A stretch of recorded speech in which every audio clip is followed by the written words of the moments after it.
Oysters were once so plentiful in the Chesapeake Bay that sailors feared running aground on the huge reef-like beds that rose out of the water.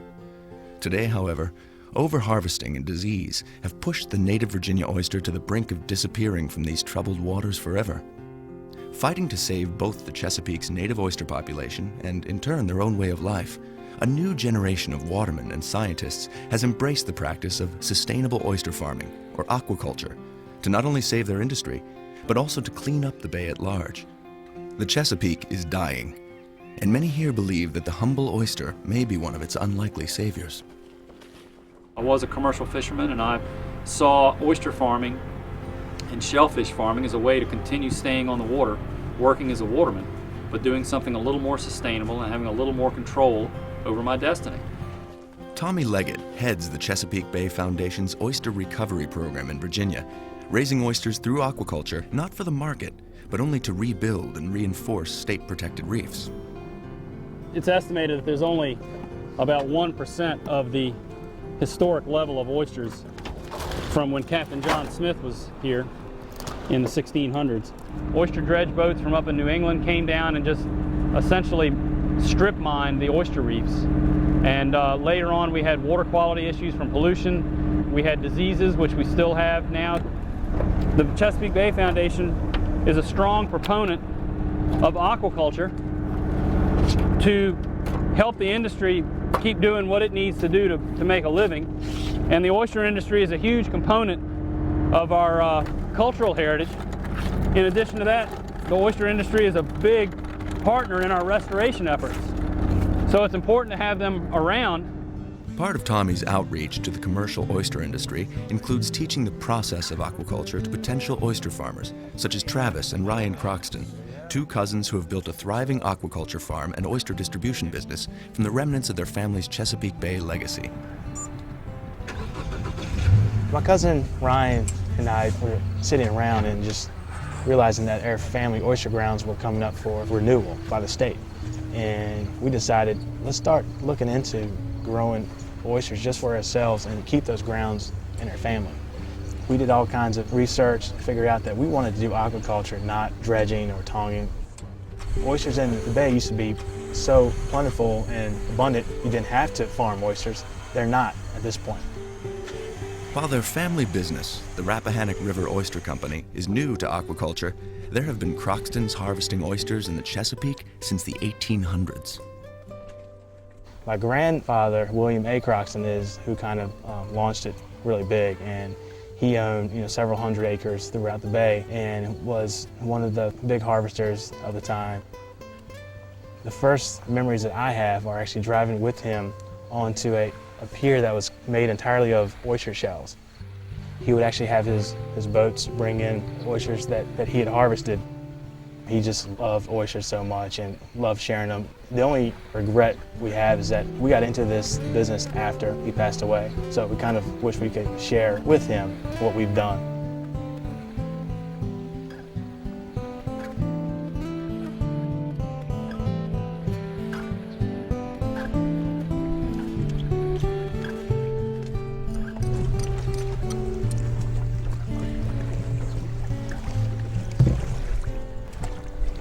These are great.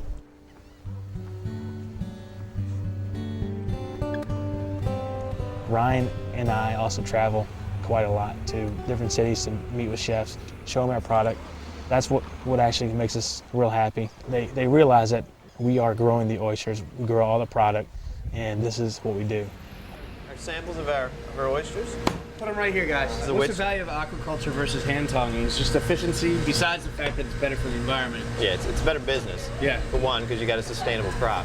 Rappahannock River Oysters, it's not just one company trying to make a profit for themselves. It's one company that has gained a larger family of farmers who just want to grow product and get out working on the water like their forefathers did, while at the same time working to improve the health of the bay.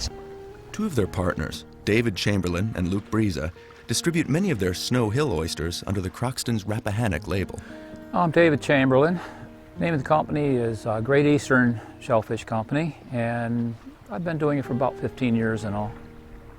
Luke Briza, I'm a partner in Great Eastern Shellfish. We're on a small island off of Chesapeake Bay, and this is our oyster farm. Well, I was by myself down here when this started, and he came down here and visited, called me first, and took some notes and stuff and went away to do it himself, but ended up he came back here. It's easier with two. I'm glad he's here. We raise our oysters on the top of the water column in PVC pipe rafts that we've made, and the oysters will stay in here for about 18 months. These oysters here, we'll take them out and market them this year. See, oyster aquaculture is, these oysters are all flow feeders. They're eating what's floating by them in the water, and they're cleaning the bay. Oysters feed off of algae and nutrients floating by in the water, and some believe that a healthy oyster population could filter many of the problems out of the bay.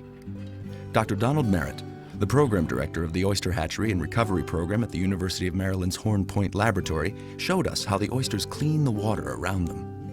This illustrates how the mechanism that oysters use to remove algae and particles from the water. What you're seeing is a close-up of the gills of a live oyster that's had one of its shells removed.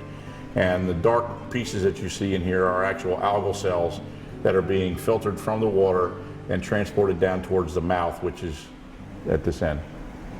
But can oysters alone filter out the thousands of tons of algae, sediment, and waste choking the life out of the bay? Everybody has fixated on, gee, we're going to put oysters out there and the bay is going to suddenly become clear and clean and whatever. I don't know that that's a workable goal. It's certainly going to help. Oyster recovery, to me, is as much about habitat and filtering. The real valuable thing is all the habitat that they provide. All the little animals that feed the Chesapeake thrive around these man-made oyster beds, which become life support systems for the bay. The more acres of healthy oyster reef out there you have, the more impact that's going to have on the whole Chesapeake Bay ecosystem.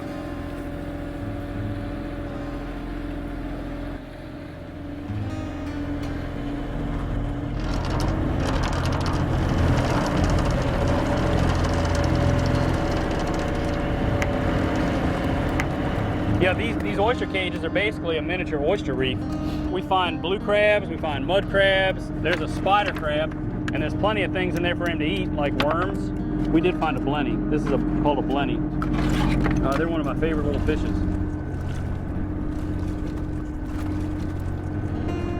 Nothing will happen to the water if you're not there with aquaculture.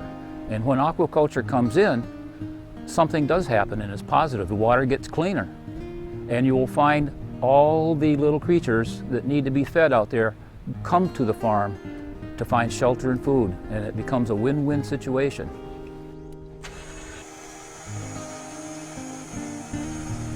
I think for my kids, I want to expose them to the water and what it means, what it has meant over the last few centuries, and how to respect it. And this is a great way, and easy and profitable way of actually making a difference. The most important issue for oyster farmers and shellfish aquaculture is water quality. We need clean water. We are stewards of the water. Our whole livelihood is dependent upon keeping the water clean. We are fighters for clean water.